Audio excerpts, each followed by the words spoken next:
পারতেছেন এই এটা হইতেছে একটা পুকুর, ঠিক আছে।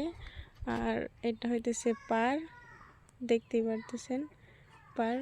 এই জায়গায় যদি আসি তাহলে এখানে দেখতে পাবেন একটা ছোট্ট একটা শিমুল গাছ, যেখানে দাঁড়িয়ে আমি ভিডিও বানাই, ঠিক আছে। আর এই সাইডে দেখতে পারতেছেন ধান ক্ষেত, সবুজ গাছপালা। আর এই সাইডেও হচ্ছে পার, দেখতে পারতেছেন।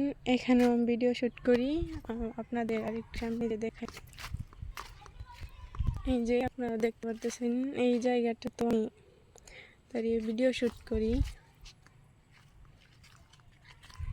এখানে দাঁড়িয়েও ভিডিও শ্যুট করি।